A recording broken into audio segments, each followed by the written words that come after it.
T K ഉണ്ണി, എനിക്ക് തോന്നുന്നു ഇനിയിപ്പോൾ വളരെ പ്രധാനപ്പെട്ട ഒരു പങ്ക് വഹിക്കാനുള്ളത് നാവികസേനയ്ക്കാണ്. പക്ഷെ നാവികസേനയിലെ മുങ്ങൽ വിദഗ്ധർ നേരിടുന്ന പ്രധാനപ്പെട്ട ഒരു വെല്ലുവിളി അല്ലെങ്കിൽ പ്രതിസന്ധി എന്ന് പറയുന്നത് ഈ ഗംഗാവലി പുഴയിലേക്ക് അവർക്ക് കാലെടുത്ത് വെക്കാൻ കഴിയില്ല. കാരണം ഇപ്പോൾ കിട്ടുന്ന വിവരം 6.8 നോട്ട്സ് ആണ് അതിലെ ഈ ഒഴുക്കിൻ്റെ ശക്തി എന്നതാണ്. അപ്പോൾ അത് ഏറെക്കുറെ അസാധ്യമായ ഒരു ഘട്ടമാണുള്ളത്. ഇപ്പോൾ 3 നോട്ട്സ് ആണെങ്കിൽ പോലും അവർ റിസ്ക് എടുത്ത് അവർക്ക് ഇറങ്ങാൻ കഴിയും. പക്ഷേ ഇത് 6.8 ആണ്. അങ്ങനെയാണെങ്കിൽ നാവികസേനയുടെ ഭാഗത്തുനിന്നുണ്ടാകേണ്ടുന്ന അടുത്ത നടപടി എന്തായിരിക്കണം? അതായത് ഞാൻ കുറച്ചുകൂടി ക്ലിയറായി ചോദിച്ചാൽ, ഇനി എങ്ങനെയാണ് തിരച്ചിൽ നടക്കേണ്ടത്? ലോറി കിടക്കുന്ന സ്ഥലം ഏതാണെന്ന് നമുക്ക് ഉറപ്പിക്കാൻ സാധിച്ചിട്ടുണ്ടോ? ഇനി അഥവാ ലോറി കിടക്കുന്ന സ്ഥലം ഉറപ്പിച്ചാൽ തന്നെ അതിനകത്ത് മനുഷ്യ സാന്നിധ്യം ഉണ്ടെന്ന് ഉറപ്പാക്കാൻ കഴിയാത്ത സാഹചര്യത്തിൽ തിരച്ചിൽ കൂടുതൽ പരിഗണന അർജുനായതുകൊണ്ട് തന്നെ ആ ദിശയിലേക്ക് തന്നെയാണോ തിരച്ചിൽ പോകേണ്ടത്? താങ്കളുടെ അഭിപ്രായത്തിൽ. നമസ്കാരം. ഞാൻ കർണാടകയിൽ താമസിക്കുന്ന ആളാണ്. അർജുന്റെ വീട്ടിന്റെ അടുത്താണ് ഞാൻ താമസിക്കുന്നത്. ഞാൻ പല ചർച്ചകളിലും പങ്കെടുത്തിട്ടുണ്ട്. ഇത് നേവിയോ അല്ലെങ്കിൽ ആർമിയോ ഒന്നും കുറ്റപ്പെടുത്താൻ പറ്റില്ല. ഈ കാലാവസ്ഥയുടെ ബുദ്ധിമുട്ടുകൾ, ഞാനും ഒരു ഡൈവറാണ്. അതുകൊണ്ട് 3 നോട്ടിൽ കൂടി കഴിഞ്ഞാൽ നമുക്ക് ഒരിക്കലും വെള്ളത്തിനടിയിൽ ഹോൾഡ് ചെയ്യാൻ പറ്റാത്തൊരവസ്ഥയാണ്. അതുകൊണ്ട് അവരെ ഒന്നും കുറ്റപ്പെടുത്താൻ പറ്റില്ല.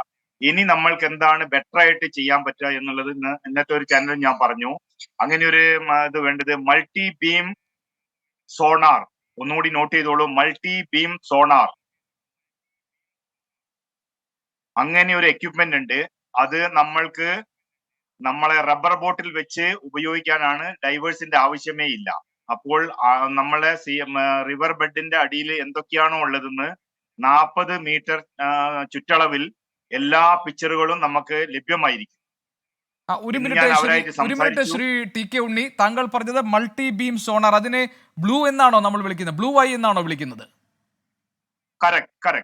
ശരി, അത് ഞാൻ ഒരൊറ്റ നിമിഷം ഞാൻ പ്രേക്ഷകരോട് ഒരു കാര്യം പറഞ്ഞോട്ടെ. ഇപ്പോൾ ശ്രീ ടി കെ ഉണ്ണി വിശദീകരിക്കുന്ന ഈ പുതിയ സാങ്കേതിക സംവിധാനം, അതായത് മൾട്ടി ബീം സോണാർ, മുങ്ങൽ വിദഗ്ധരുടെ ആവശ്യമില്ല. ഈ ജലനിരപ്പ് അവിടെ എത്ര കലങ്ങി മറിഞ്ഞാലും അതിനകത്തുള്ള വസ്തുക്കൾ എന്താണെന്നതിനെ കുറിച്ച് വ്യക്തമായ ഒരു കാഴ്ച നൽകുന്നതാണ് ഈ മൾട്ടി ബീം സോണാർ എന്നാണ് ഞാൻ മനസ്സിലാക്കിയിട്ടുള്ളത്. അദ്ദേഹം ആ കാര്യങ്ങൾ വിശദീകരിക്കും. അതിൻ്റെ ദൃശ്യങ്ങളാണ് ഇപ്പോൾ പ്രേക്ഷകർ സ്ക്രീനിൽ കാണുന്നത്. ഈ സാങ്കേതിക സംവിധാനം അല്ലെങ്കിൽ ഈ ഉപകരണം ആ സ്ഥലത്തേക്ക് എത്തിക്കണം എന്നതാണ് ശ്രീ ടി കെ ഉണ്ണി പറയുന്നത്. അദ്ദേഹത്തിൽ നിന്ന് ബാക്കി കാര്യങ്ങൾ കേൾക്കാം. സർ, പറഞ്ഞോളൂ. അതെ, അദ്ദേഹം ഇതിന്റെ ഓണറായിട്ട് സംസാരിച്ചു കഴിഞ്ഞു. അദ്ദേഹം ഡൽഹിയിലാണ് ഉള്ളത്. എക്യുപ്മെന്റ് നമുക്ക് അവൈലബിൾ വിശാഖപട്ടണം, ബാംഗ്ലൂർ എന്നീ സ്ഥലങ്ങളാണ്. അതിന്റെ കൂടെ ഒരു ടെക്നീഷ്യൻ വരും. നമ്മൾക്ക് ഈ റബ്ബർ ബോട്ടിന്റെ അകത്ത് ഈ എക്യുപ്മെന്റ് വെക്കാം. 2 അടി താഴത്തിലാണ് ഞാനും ഉപയോഗിക്കുന്നത്. ഞങ്ങൾ ഓഫ്ഷോറിൽ ഉപയോഗിക്കുന്ന ഒരു സിസ്റ്റമാണിത്. ഞാൻ ഒരു കാര്യം കൂടി പറയാം. ഞങ്ങള് ഇറാനിൽ ഒരു ഷിപ്പിനെ കണ്ടെടുത്തത് 17 ദിവസം കഴിഞ്ഞിട്ടാണ്. 7 പേരെ ഞങ്ങൾ അതിന്റെ അകത്ത് നിന്ന് റിക്കവർ ചെയ്തു. മരിച്ചവരെ, ഡീകമ്പോസ് ആയ ആളുകളെ റിക്കവർ ചെയ്ത ഒരു അനുഭവം കൂടി എനിക്കുണ്ട്. ഞാൻ അതിലുണ്ടായിരുന്നു.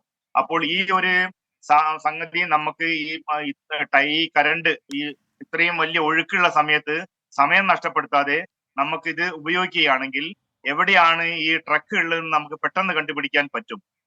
അതുകൊണ്ട് ഒന്നുകൂടി ഞാൻ മനസ്സിലാക്കാൻ വേണ്ടി ചോദിക്കുന്നത്, അതായത് ഈ ബ്ലൂ ഐ അല്ലെങ്കിൽ താങ്കൾ പറഞ്ഞ ഈ മൾട്ടി ബീം സോണാർ എന്ന ഈ ഉപകരണം ഉപയോഗിച്ച് നടത്തുന്ന പരിശോധനയിൽ എന്തൊക്കെ കാര്യങ്ങളാണ് വ്യക്തമാവുക? അതൊരു ഒബ്ജക്റ്റ് എന്ന നിലയിൽ ആണോ മനസ്സിലാകുക, അതോ അതിന്റെ രൂപം എന്താണ്? ഇപ്പൊ ലോറി എങ്ങനെ കിടക്കുന്നു, തലകീഴായി കിടക്കുകയാണോ, അതിന്റെ പൊസിഷൻ അത് നമുക്ക് മനസ്സിലാക്കാൻ കഴിയുമോ?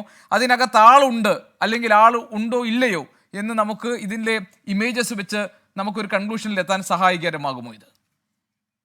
തീർച്ചയായും സംഭവിക്കാൻ അത് കഴിയും. ഇപ്പോൾ തന്നെ നമ്മൾ കാണിക്കുന്ന വ്യൂവിൽ കാണാം. തൊട്ടടുത്തേക്ക് പോയിട്ട് കേബിന്റെ അവിടത്തേക്ക് വരെ അത് ചെന്നെത്താൻ പറ്റുന്നുണ്ട്. അത് മോളിൽ നിന്നാണ് കൺട്രോൾ ചെയ്യുന്നത്. വളരെ സിമ്പിൾ ആയിട്ടുള്ള അതാണ് ജോബാണ്. അപ്പൊ അതുകൊണ്ട് അവർക്ക് എത്ര ക്ലോസ് അപ്പ് വേണമെങ്കിലും ചെയ്തുകൊണ്ട് നമുക്ക് കറക്റ്റായിട്ട് മേളിലിരിക്കുന്ന ആളുകൾക്ക് ജഡ്ജ് ചെയ്യാം. എല്ലാവർക്കും അത് കാണാൻ പറ്റുന്ന ഒരു സംവിധാനമാണ്. അതായിരിക്കും ഈ ഒരു ഓപ്പറേഷൻ. ഇപ്പൊ നമുക്ക് ഈ ഒഴുക്കിന്റെ പ്രശ്നം കൊണ്ടാണ്, അല്ലെങ്കിൽ നേവി ഡൈവേഴ്സ് ഇപ്പൊ എടുത്ത് സംഗതി കരയ്ക്ക് എത്തിക്കേണ്ട സമയം കഴിഞ്ഞു. അതാണ്. അപ്പൊ നമുക്ക് ഇനിയും കാത്തിരിക്കാതെ ഇങ്ങനെ ഒരു സംവിധാനത്തിലേക്ക് നീങ്ങാൻ സാധ്യതയുണ്ടെങ്കിൽ അറിയിച്ചാൽ ഞാൻ അവരെ നമ്പർ തരാം. അമിത് ബാഗ്വേ എന്നാണ് അവരുടെ പേര്. നമ്പർ ഉണ്ട്, ഡൽഹിയിലാണ്. എന്ത് സഹായം വേണമെങ്കിലും ചെയ്യാന്ന് എന്നോട് പറഞ്ഞിട്ടുണ്ട്. ഞാൻ മനസ്സിലാക്കുന്നത് താങ്കൾ അടക്കമുള്ള ഈ മുൻ നാവികസേനയിലെ ഉദ്യോഗസ്ഥർ എല്ലാവരും തന്നെ ഈ പ്രതിരോധ മേഖലയിലെ പല ആളുകളെയും വിളിച്ചിട്ട് ചില യോഗങ്ങൾ, ചില മീറ്റിംഗ്സ് ഒക്കെ നടന്നിരുന്നു. അതിനകത്ത് താങ്കൾ ഈ നിർദ്ദേശം മുന്നോട്ട് വെച്ചിരുന്നോ? ഞാൻ ഇവിടെ നമ്മൾക്ക് വേൾഡ് മലയാളി അസോസിയേഷൻ എന്ന് പറഞ്ഞിട്ട് ഒരു വലിയ സംഘടന ഉണ്ട് കേരള. അതിൽ എല്ലാ ഡൈവേഴ്സിനെയും റെഡിയാക്കി വെച്ചിരുന്നു. പക്ഷേ നിർഭാഗ്യവശാൽ നമ്മളെ കർണാടക ഗവൺമെന്റിൽ നിന്ന് ഈ ഒരു 3 ടീം ഓൾറെഡി അവിടെ എത്തിയിട്ടുണ്ടായിരുന്നു. അവർക്ക് യാതൊരു സഹായങ്ങളും അല്ലെങ്കിൽ അവരെ അകത്തേക്ക് കടത്താൻ വരെ അവർക്ക് കടക്കാൻ വരെ ബുദ്ധിമുട്ടുണ്ടായ ഒരു അവസ്ഥയിലാണ് ഞങ്ങൾ പിന്മാറിയത്. വേൾഡ് മലയാളി അസോസിയേഷൻ ഇതിനുവേണ്ടി എല്ലാം എക്സ്പീരിയൻസ് ആയ ഡൈവേഴ്സ് ഉണ്ട്. പക്ഷെ ഡൈവേഴ്സ് പോയിട്ട് കാര്യമില്ല. പക്ഷെ ഉണ്ടായിരുന്നു, അവരും റെഡിയാണ് വരാൻ വേണ്ടിയിട്ട് എക്യുപ്മെന്റ് ആയിട്ട്. പക്ഷെ ഞാനത് വേണ്ട എന്ന് അവരോട് പറയുകയായിരുന്നു. അത് ഇപ്പോൾ നമുക്കത് പ്രാബല്യത്തിൽ കൊണ്ടുവരാൻ പറ്റില്ല. നേവി ഓൾറെഡി അവിടെ ഉള്ളത് കൊണ്ട് അത് അവർ തന്നെ മതി. പക്ഷെ നമുക്ക് ഈ ഡാറ്റ സംഘടിക്കാൻ ഈ ഒരു എക്യുപ്മെന്റ് വെച്ചിട്ട് നമുക്ക് എടുക്കാം. ഈ എക്യുപ്മെന്റ് സാധാരണ നിലയിൽ ഇപ്പൊ തൊട്ടടുത്ത് തന്നെ ശിരൂർ നേവൽ ബേസ് ഉണ്ടല്ലോ, അപ്പോൾ സാധാരണ നിലയിൽ നേവിയുടെ കൈവശം ഈ എക്യുപ്മെന്റ് കാണില്ലേ ശ്രീ ഉണ്ണി? ഇല്ല, ഒരിക്കലും ആരും അങ്ങനെ വെക്കാറില്ല. ഈ എക്യുപ്മെന്റ് ഇത്രയും വലിയൊരു എക്യുപ്മെന്റ് വെക്കാറില്ല. അത് കോസ്റ്റ്ലി ആണ്. അത് അവർക്ക് ആവശ്യം വരുന്നില്ല എന്നാണ് എനിക്ക് തോന്നുന്നത്. ഞാൻ ഇതുവരെ കേട്ടില്ല. ഉണ്ടെങ്കിൽ അവർ ഉപയോഗിക്കേണ്ടതായിരുന്നല്ലോ നേവി. ഇതുവരെ നേവിന്റെ ഭാഗത്തു നിന്ന് അങ്ങനത്തെ ഒരു എക്യുപ്മെന്റ് വന്നിട്ടില്ല. അങ്ങനെയാണെങ്കിൽ ഒരു കാര്യം കൂടി, ഇപ്പോ നാവികസേനയിലെ അംഗങ്ങൾ മുങ്ങൽ വിദഗ്ധർ ഇറങ്ങാൻ മടിക്കുന്നതിന് 2 കാരണങ്ങളാണ് പറഞ്ഞത്. ഒന്ന്, വലിയ ഒഴുക്ക്, കുത്തൊഴുക്ക് അവിടെ ഉണ്ട്, അടിയൊഴുക്ക് വളരെ ശക്തമാണ്. അപ്പോൾ ഇറങ്ങി അന്വേഷിച്ചാലും കാര്യമില്ല, കാരണം അതിന്റെ വിസിബിലിറ്റി എന്ന് പറയുന്നത് 0 ആയിരിക്കും എന്നാണ് വിദഗ്ധർ പറഞ്ഞത്. അതായത് ഒന്നും കാണാൻ കഴിയില്ല എന്നാണ്. ആ പ്രശ്നം ഈ എക്യുപ്മെന്റ് കൊണ്ടുവന്നാൽ, അതായത് ബ്ലൂ ഐ എന്ന് താങ്കൾ പറഞ്ഞ മൾട്ടി ബീം സോണാർ കൊണ്ടുവന്നാൽ ആ പ്രശ്നത്തെ നമുക്ക് മറികടക്കാൻ കഴിയുമോ? വിസിബിലിറ്റി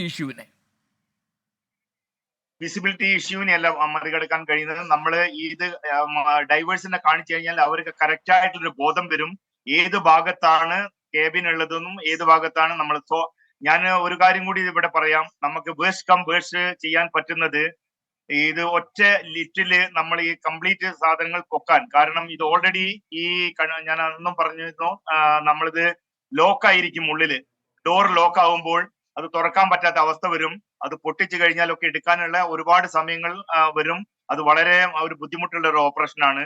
അതുകൊണ്ട് എന്തായാലും നമ്മൾ ഒരു 2 സ്ലിംഗ് ഇട്ടിട്ട് ഈ കംപ്ലീറ്റ് ഇത് പൊക്കാനുള്ള ഒരു സംവിധാനങ്ങൾ കൂടി ചെയ്യണം. അത് കൂടാതെ ഏതെങ്കിലും കാരണവശാൽ ഒരു ഡൈവിങ്ങിന് സമയം കിട്ടുകയാണെങ്കിൽ ഞാൻ പറഞ്ഞത് ഒരു റോപ്പ് കൊണ്ടുപോയിട്ട് നമ്മൾ ഒരു മാർക്കർ ബോയ് പ്ലേസ് ചെയ്ത് കഴിഞ്ഞാൽ സർഫേസിലുള്ള ആളുകൾക്ക് എല്ലാം കാണാം.